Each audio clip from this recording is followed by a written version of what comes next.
Good morning बच्चों। आज हमारा ईवीएस का जो टॉपिक है वो है प्रदूषण। इसको हम इंग्लिश में पोल्यूशन बोलते हैं।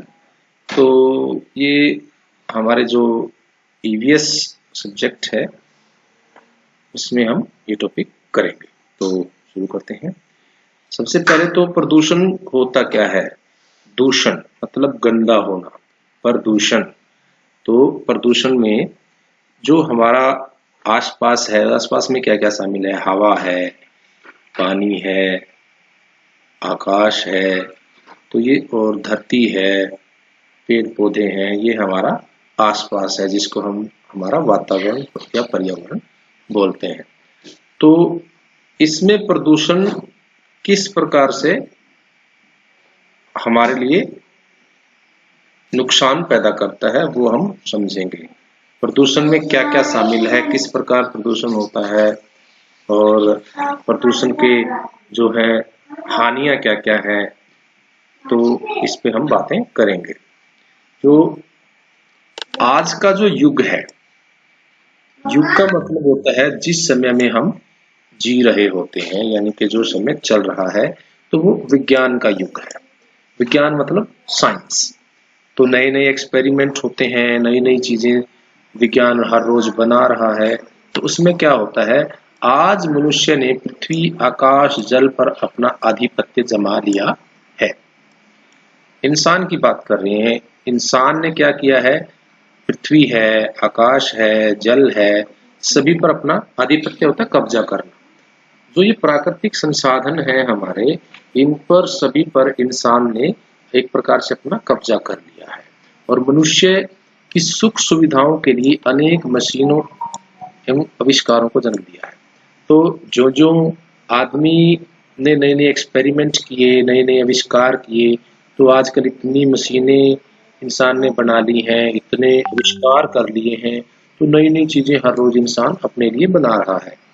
तो अगर हम पुराने समय की बात करते हैं तो पुराना जो इंसान था, जो मनुष्य था, वो जंगलों में रहता था, जंगली फल खाता था, जंगली जो है जानवर हैं वही उसका जो जीवन होते थे। लेकिन आज देखो इतनी मशीनें हैं, इतने सारे संसाधन हैं हमारे पास जीवन जीने के लिए।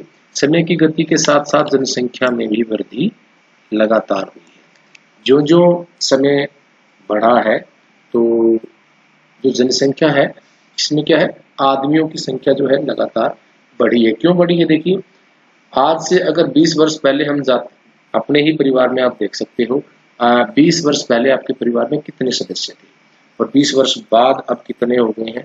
तो ये पूरी दुनिया में ही ऐसा एक सिस्टम बना हुआ है, जो जनसंख्या है वो बहुत तेजी से बढ़ रही है। अब जनसंख्या बढ़ने के कारण क्या क्या हुआ? हमने पेड़ों को काटना शुरू कर दिया। पेड़ क्यों काटे?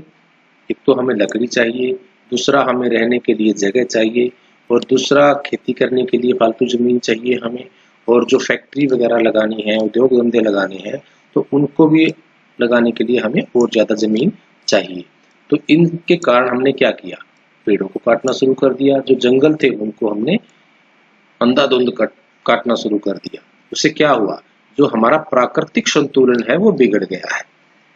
हवा शुद्ध नहीं रही, क्योंकि इतनी फैक्ट्रियां हैं, इतने हमारे आसपास वाहन हैं, घरों से धुआं निकलता है, हमने इतने सारे एसी लगा लिए हैं, घरों में गाड़ियां हैं, तो सबका धुआं क्या करता है, वो हमारे जो पर्यावरण है उसमें उसको दूषित करता है, गंदा करता है।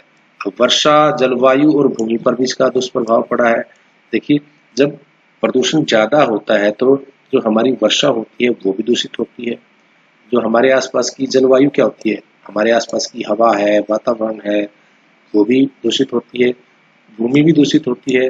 देखिए, हम इतने सारे केमिकल्स यूज करते हैं, तो उसका जो प्रभाव है हमारे वातावरण पर पड़ता है। ज्यादा वन होंगे तो वातावरण शुद्ध रहेगा, पर आज मिलों की चिमनियों से निकलते धुएं और मिलों से बहने वाले पदार्थों से वातावरण दूषित हो गया है।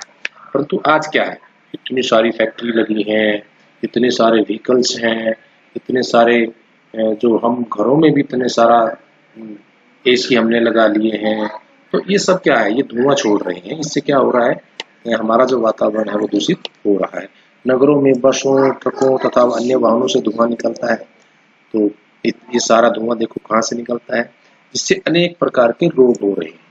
फेफड़ों के रोग, सांस लेने में जो दिक्कत आती है फेफड़ों के रोग होते हैं।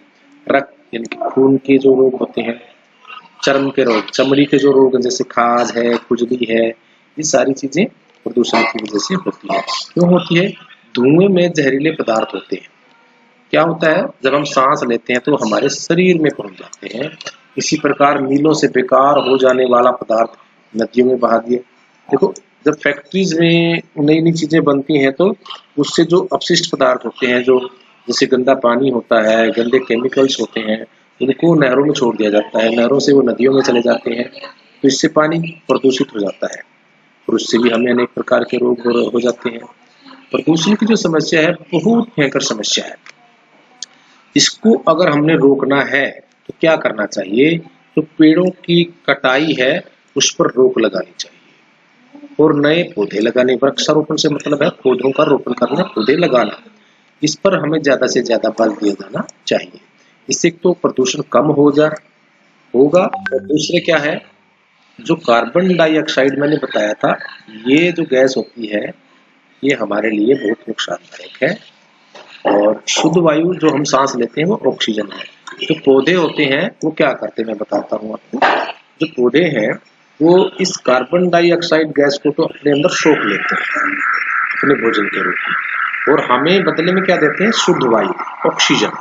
इससे क्या होगा, हमारी जो प्राणदायिनी वायु है वो हमें ज्यादा मिलेगी। और इसके अतिरिक्त और क्या करना चाहिए? जो फैक्ट्रीज है उनको शहरों से बाहर लगाना है, उनके आसपास पेड़ पौधे ज्यादा लगाए जाने चाहिए।